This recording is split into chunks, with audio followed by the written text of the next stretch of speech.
सो है guys, very good morning from Mombasa. आज मेरा यहाँ पे लास्ट दिन है, यानी कि मैं यहाँ से आज ही रात को निकल रहा हूँ नैरोबी के लिए। मेरा रिकमेंडेशन है कि आप मेरे प्रीवियस वीडियोस देखें ताकि आपको थोड़ा आइडिया आ जाए। और भले ही मैंने प्रीवियस वीडियोस मैंने एक घंटे के बनाई है, लेकिन मैं कोशिश कर रहा था कि एक वीडियो में जितना आपको दिखा सकूँ उतना दिखाने के लिए मैंने कोशिश की। और मैं ट्राई करूँगा ये लास्ट वीडियो में जितना कम ड्यूरेशन के बनाऊँ उतना बेटर है। इस पूरे ट्रिप के दौरान मुझे क्या आपको मैसेज देना चाहिए वो मैं आपको एंड में बताऊंगा। तो मैं चाहता हूँ कि ये वीडियो आप पूरा देखें, क्योंकि मैं आपको कुछ रियलिटी है वो आपको अफ्रीका आने से पहले आपको जानना बहुत ज़रूरी है। तो मैं चाहता हूँ कि वीडियोस आप लास्ट तक देखें। मोम्बासा की ऑटो रिक्शा की हालत देखो।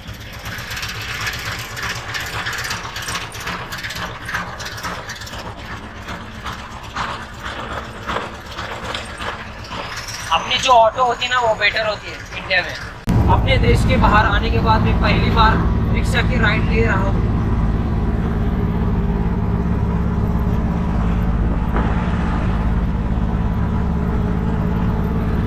सेम फीलिंग है, सेम जो मुझे इंडिया में आती है। यदि पुरानी ऑटो है तो इसकी कंडीशन कुछ इस तरीके की रहेगी, लेकिन जो न्यू ऑटो रहेगी ना उसकी कंडीशन परफेक्ट रहेगी, बिल्कुल नहीं।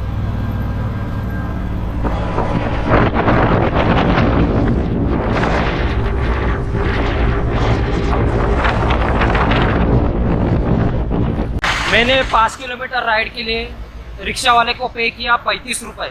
मोम्बासा में आपको a lot of auto rickshaw देखने को मिल जाएंगे। और इसको ना यहाँ पे टुक टुक बोला जाता है। अभी मैं एक बस बुकिंग ऑफिस में आया हूँ, क्योंकि मैं वापस नैरोबी जा रहा हूँ ना। तो जाते वक्त मैं सोच रहा हूँ कि बस थ्रू ही जाऊँ। यहाँ पे थोड़ा ज़्यादा ही साउंड है, मैं आपको थोड़ी देर में बताता हूँ डिटेल्स। एक्चुअली मैं बस स्टेशन गया था क्योंकि मैं मोम्बासा से जा रहा हूँ नैरोबी, और नैरोबी से मेरी फ्लाइट है अपनी घर वापसी के लिए। तो आते वक्त मैं आया था ट्रेन से, ट्रेन का एक्सपीरियंस तो ले लिया। और मैं चाहता हूँ कि अभी जाते वक्त मैं बस का एक्सपीरियंस ले लूँ।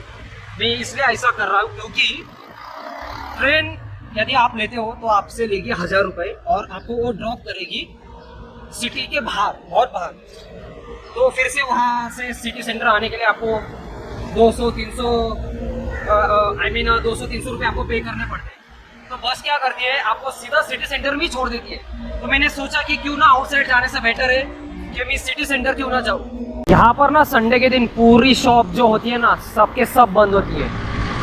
और इंडिया में कैसा होता है, वीकेंड पर ज़्यादातर करके दुकानें ओपन होती है, क्योंकि सबको मालूम है वीकेंड पर लोग घूमने वगैरह आते हैं, शॉपिंग करने के लिए आते हैं। लेकिन यहाँ पे ऐसा नहीं है भाई, यहाँ पे मोस्टली संडे के दिन बंद ही होता है। मैं बस के लिए पे कर रहा हूँ 1000 शिलिंग, यानी कि इंडियन रुपीस में होता है 670 रुपये। और ट्रेन से सस्ता भी गिर रहा है मुझे। वैसे मैं ट्रेन का एक्सपीरियंस आपको बता देता हूँ। ट्रेन सेम अपने वंदे भारत जैसी है, एकदम क्लीन एंड एकदम स्टेबल। यदि आप कॉफ़ी भी रखते हो ना टेबल पे, वो हिलेगी नहीं। मैंने वंदे भारत का एक्सपीरियंस कभी लिया नहीं हूँ, लेकिन जितना मैंने सुना है ना उससे मैं अंदाज़ा लगा पा रहा हूँ।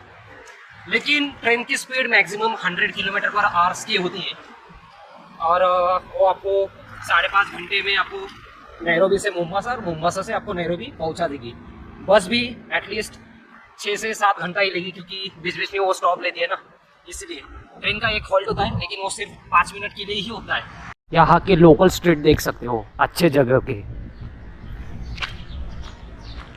पूरा साफ सुथरा है, घर भी मतलब ठीक ठाक ही है।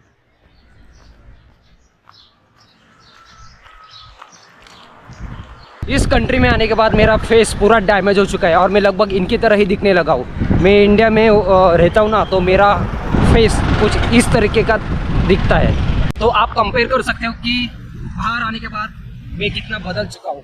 और इसका रीज़न ये है कि यहाँ पे धूप है ना बहुत होती है, लेकिन गर्मी उतनी महसूस होती नहीं है जितना मुझे मुंबई में होती है। और वैसे भी फेस डैमेज होने का कारण ये है कि मैं मोस्टली पूरा दिन बाहर वॉक करता रहता हूँ ना, गाड़ी में बैठने के बजाय मैं ट्राई करता हूँ ऐसे धूप में वॉक करने के लिए। तो यही कारण है कि मेरा फेस पूरी तरीके से डैमेज हो चुका है। तो मेरा रिकमेंडेशन है कि आप यदि किसी भी कंट्री में जा रहे हो, खास करके आप मोम्बासा सिटी में आ रहे हो ना, तो आप मास्क प्रेफर करना, क्योंकि यहाँ पे मिट्टी इतनी होती है ना सीधा आपके बॉडी के अंदर। और ट्राई करो आप फुल स्लीव पहन के आए, शूज पहन के आए, और मास्क बहुत जरूरी है।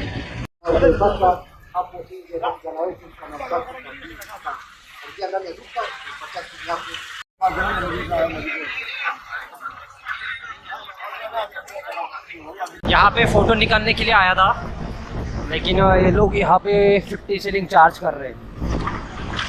और खुद के फ़ोन से भी फ़ोटो लेना हो ना तो 50 रुपये, 50 नहीं 30 रुपये आपको पे करना पड़ता है। यहाँ पर 1 डजन बनाने की प्राइस है 240 रुपये, वेरी एक्सपेंसिव है। अभी जिस मार्केट में मैं आया हूँ ना वो सेकेंड हैंड मार्केट है। आपको यहाँ पे सिर्फ और सिर्फ सेकेंड हैंड थिंग्स ही आपको देखने को मिल जाएगी। और ये मार्केट है नियर फेरी, यहाँ से मैं फेरी लेके जा रहा हूँ डायली बीच, आपको दिखाऊंगा मैं। इवन यहाँ के स्लीपर्स भी सेकेंड हैंड ही है, नया नहीं है। ये कपड़े देख सकते हो सेकेंड हैंड ही है भाई। सेकेंड हैंड होने के बावजूद भी ये चीज़ें एक्सपेंसिव में बेच रही है। जो नई प्राइस होती है ना नए थिंग्स की, उस प्राइस के इस मार्केट में आएंगे ना तो मेरा सजेशन ये है कि आप यहाँ से कुछ भी लेना मत। यदि सस्ता भी होगा ना तो लो मत।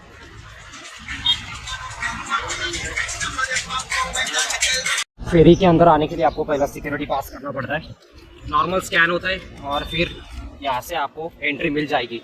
और बाय द वे इसकी एंट्री फ्री, फेरी के लिए फ्री है। और मैं दिखाऊंगा अंदर से। हो रही फेरी, उस फेरी से हम जाने वाले हैं। और लोग देख सकते हो कितने, मतलब ये सब फ्री है ना इसलिए आपको इतनी ज़्यादातर करके भीड़ देखने को मिलेगी। भाई एंट्री देखो, ओह माय गॉड, ये रही फेरी। पानी देख सकते हो यार, कितना क्लीन पानी दिख रहा है। थोड़ा नजदीक जाके आपको दिखा देता हूँ।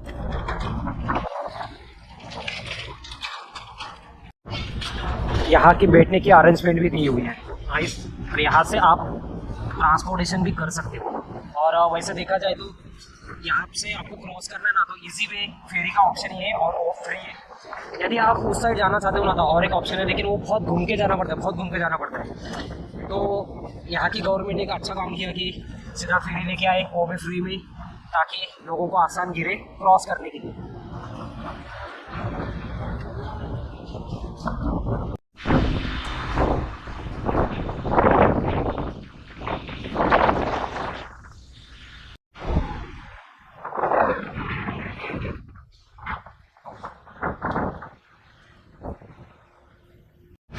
लो भाई पहुंच गए और लोग अपनी अभी गाड़ियाँ भी निकाल रहे हैं।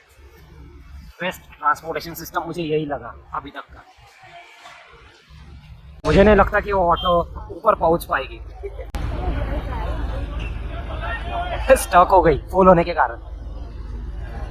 अरे यार उतना तो लॉजिक होना चाहिए ना, फुल होने के बाद कैसे क्लाइम कर सकती है।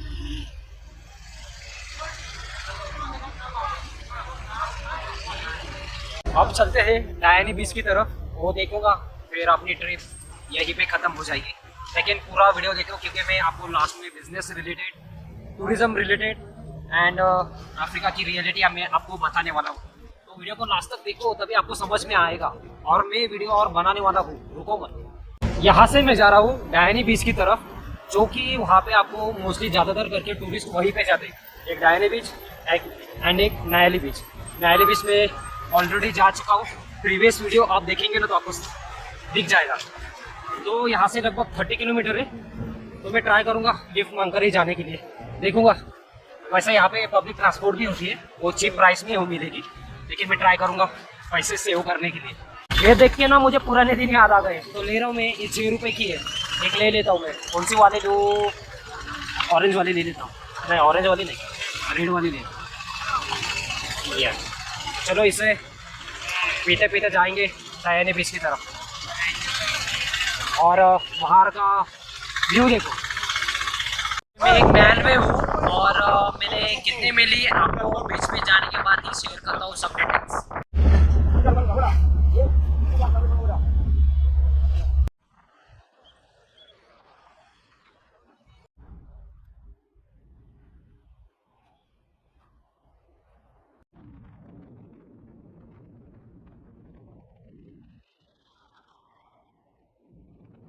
जिस पब्लिक वैन से मैं आया था मैं लगभग 25 किलोमीटर दूर आया हूँ और मैंने पे किया 50 रुपये।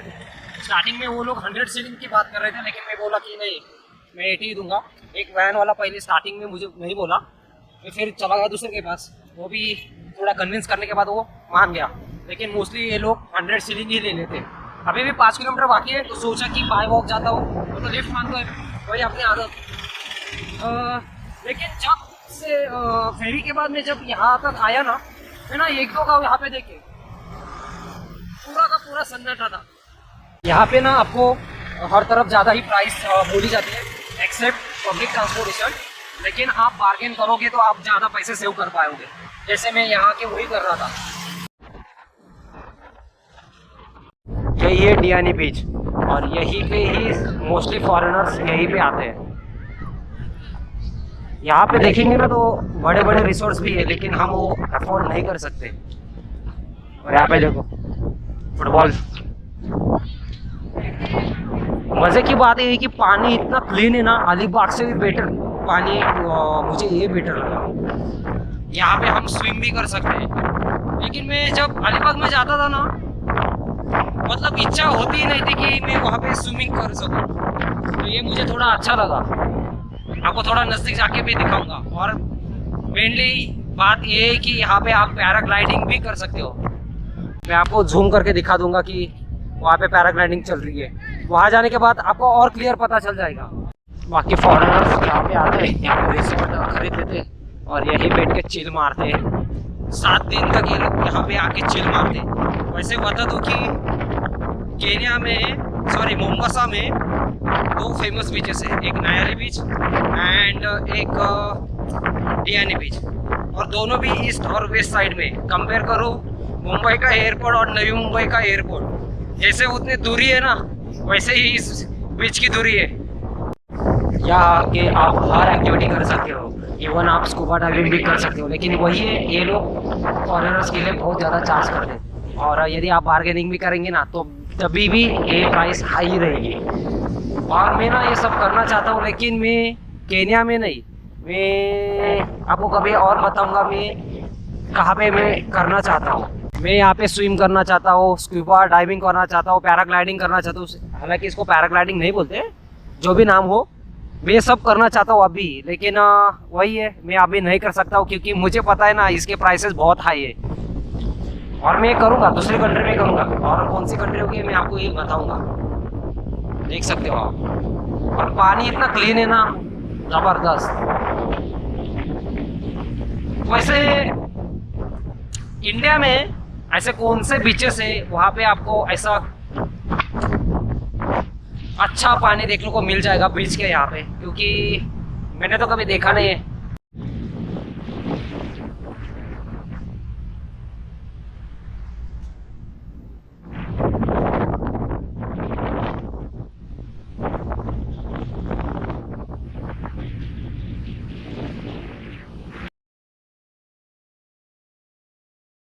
इस मार्केट से कुछ खाने के लिए ले लिया हूँ, बस में जाऊँगा ना तो वहाँ पे जाके खाऊंगा, क्योंकि पूरा दिन मैंने सिर्फ कैडबरी खाया हुआ हूँ। 3-4 दिनों से मैं यहीं रह रहा था, यहीं पे सो रहा था, यहीं पे वीडियोस एडिट कर रहा था। लेकिन वीडियो एडिट करते करते बहुत इश्यूज आ रहे थे। ये रही छोटी सी रूम। भाई बजट में ट्रैवल करना है ना, आपको ये सब चीज़ें हैंडल करनी आनी चाहिए। आपको मैं टॉयलेट भी दिखा देता हूँ। यदि आप खाना खा रहे हो तो पॉज करो वीडियो को, you can see.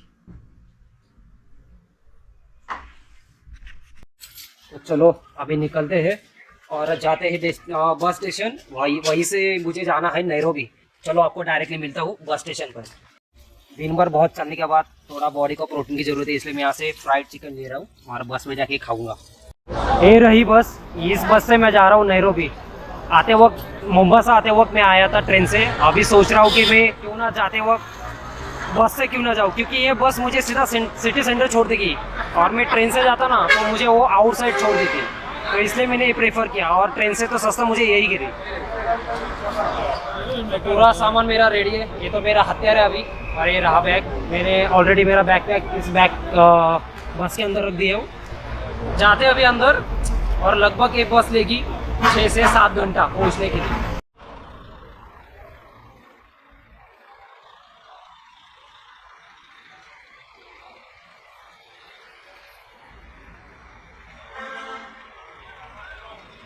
Without AC की बस है और मैं लगभग 6 से 7 घंटे में नैरोबी पहुंच जाऊंगा। और आपको थोड़ा नज़ारा दिखा देता हूँ कि यहाँ की बस होती कैसी है।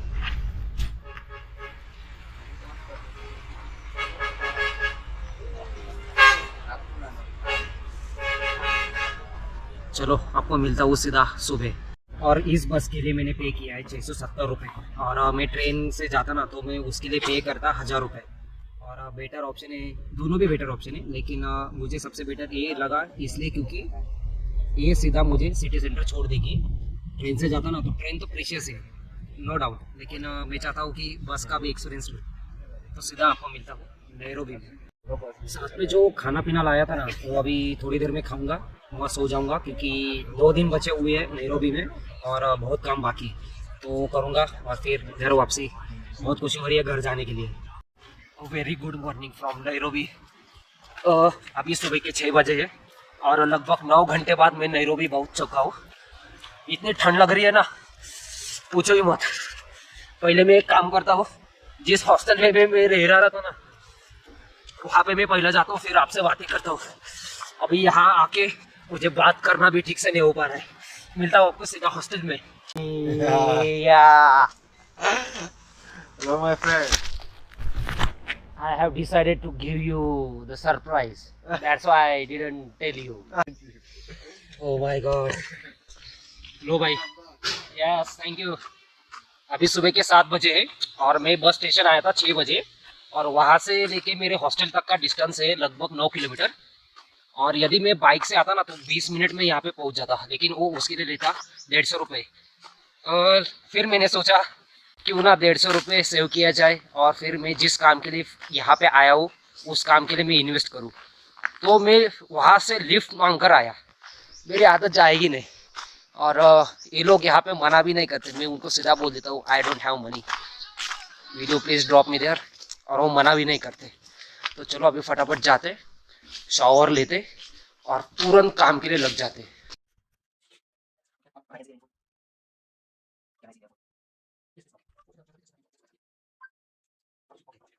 So again very good morning from Nairobi. पूरा 1 घंटा में शावर ले लिया था, क्योंकि मोम्बासा में मैं जिस होस्ट के पास रह रहा था ना उसके पास उतनी तगड़ी फैसिलिटीज़ नहीं थी, लेकिन यहाँ आने के बाद वो सब मैंने भर चुक कर दिया। और अभी मैं जा रहा हूँ, 2 दिन बचे हुए मेरे नैरोबी में, तो फॉलोअप के लिए मैं जा रहा हूँ बिजनेस रिलेटेड। पहले यहाँ से मैं जा रहा हूँ जितना यहाँ पे 2 बड़ी सुपरमार्केट चेन है तो उनके हेड ऑफिस में जा रहा हूँ विजिट करने के लिए, so that I can get some links from there. तो हॉस्टल से लेके मुझे उनके ऑफिस में जाने के लिए लगभग किलोमीटर है, आई थिंक ऑलमोस्ट 20 किलोमीटर। यदि मैं यहाँ से इलेक्ट्रिक बाइक बुक करता हूँ तो जाने के 350-400 जाएंगे, आने के 350-400 जाएंगे। तो मैं सोच रहा हूँ कि यहाँ की लोकल बस यानी कि माटाटू लेके जाऊँ और अगेन फिर से मैं वही जुगाड़ करने वाला हूँ सस्ते में। इतनी दूर से मैं घूम के चल के यहाँ से फिर से मुझे वहाँ जाना है, बहुत दूर आया हूँ मैं चल के, लगता है मैं 7 किलोमीटर वॉक किया हूँ। So hey guys very good morning again. आज मेरी फ्लाइट है घर जाने के लिए दोपहर के 3 बजे और सुबह के अभी 9 बजे है। यदि मैं यहाँ से ऊबर करता हूँ तो इंक्लूडिंग ट्रैफिक मुझे वहाँ पे एयरपोर्ट पहुँचने के लिए मुझे लगेगा 1 घंटा, विदाउट ट्रैफिक मुझे लगेगा आधा घंटा। जनरली ऑल ट्रैवलर्स या हॉस्टल या होटल से एयरपोर्ट जाने के लिए या तो टैक्सी करते नहीं तो फिर ऊबर करते, क्योंकि वही कन्वीनियंट होता है। लेकिन मैं यदि टैक्सी या ऊबर ले लेता हूँ ना यहाँ से एयरपोर्ट जाने के लिए तो मेरा जाएगा 500 रुपये। और यदि मैं यहाँ से लोकल बस पकड़ के टाउन जाता हूँ, देन टाउन के लिए नियर बाय एयरपोर्ट के लिए कौन सी बस जाती है वो मैं ले लेता हूँ, तो मेरे ज़्यादा से ज़्यादा जाएगा 150 या 200 रुपये, क्योंकि लोकल बस या बाइक एयरपोर्ट के अंदर जा ही नहीं सकती। तो मुझे 3 ट्रांसपोर्टेशन चेंज करने पड़ेंगे, तो मेरा ज़्यादा से ज़्यादा 200 रुपये ही जाएगा। तो स्ट्रगल रुकना नहीं चाहिए भाई। लेकिन मेरा सजेशन आपको ये है कि आप कन्वीनियंट ऑप्शन ही चूज़ करें, क्योंकि मैं जो करता हूँ ना वो थोड़ा रिस्की भी होता है, क्योंकि मेरे साथ आप बिलीव नहीं करोगे बहुत बड़ी चीज़ है ये, मेरा गिफ्ट समझो खुद के लिए। ये बैग है, बैकपैक है, और मुझे नहीं लगता कि एयरलाइन वाले मुझे ये अलाउ करेंगे, तो रिक्वेस्ट करने के लिए मैं बहुत जल्दी वहाँ जाने के लिए देख रहा हूँ। तो let's see what will happen in the airport.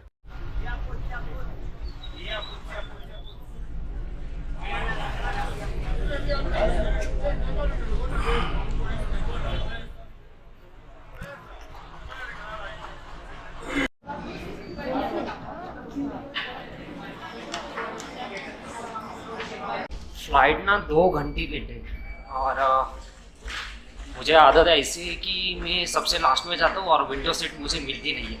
तो इस बार मैं ट्राई कर रहा हूँ, पहला जाऊँगा और फिर विंडो सीट ले लूँगा, क्योंकि मुझे बाद में बोलने में शर्म आती कि वो मेरी सीट है करके। ओमान पहुँचने के बाद सब आपको डिटेल्स दे देता हूँ।